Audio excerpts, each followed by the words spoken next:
Bonjour à tous frères et sœurs, aujourd'hui on se retrouve pour une nouvelle vidéo. On va parler du nom divin. Vous savez qu'une des caractéristiques des témoins de Jéhovah est leur insistance à appeler Dieu Jéhovah. Nous allons donc étudier à l'image des chrétiens de Béret les aspects bibliques et historiques pour savoir si Dieu s'appelle vraiment Jéhovah et si cette doctrine a un réel fondement scripturaire. Pourquoi Dieu a-t-il un nom? Pour répondre à cette question, il faut remettre les choses dans leur contexte historique.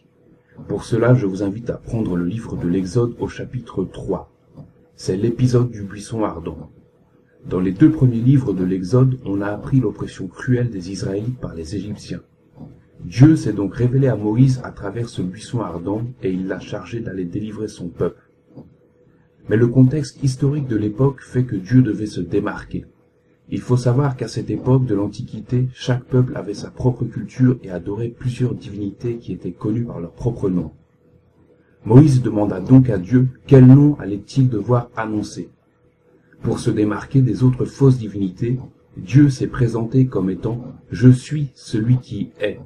Puis il ajouta « Voici ce que tu diras aux Israélites, je suis m'a envoyé vers vous.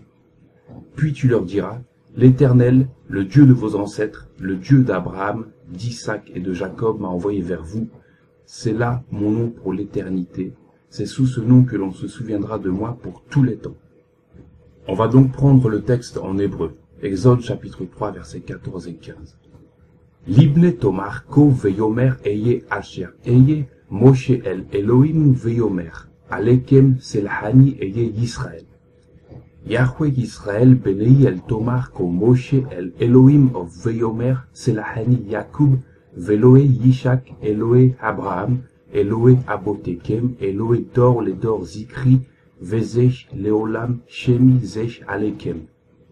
Et c'est donc là qu'apparaît le tétragramme que nous allons étudier. À ce stade de notre étude, peut-on dire que Dieu s'appelle Jéhovah? Le nom divin, tel que nous le connaissons sous la forme du tétragramme, est présent plus de 7000 fois dans l'Ancien Testament. Mais pas une seule fois il apparaît sous la forme Jéhovah.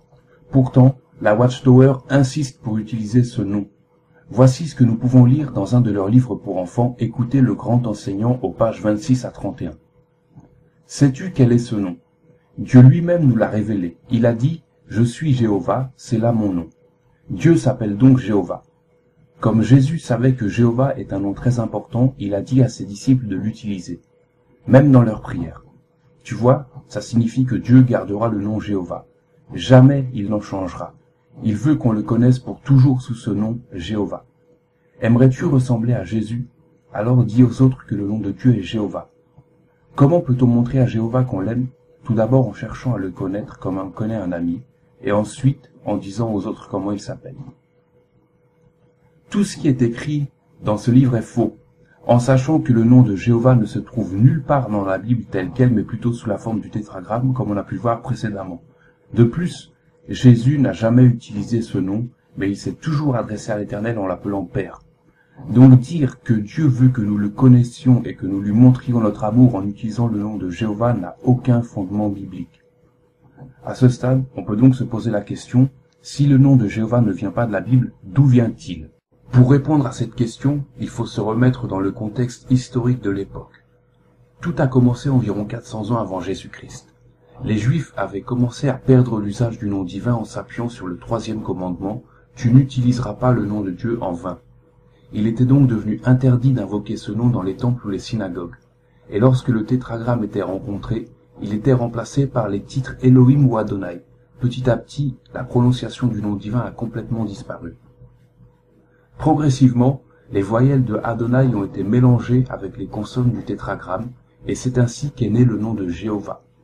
Jéhovah n'est donc pas le nom de Dieu, mais il est le mélange de deux titres divins, à savoir le tétragramme et les voyelles du mot Adonai.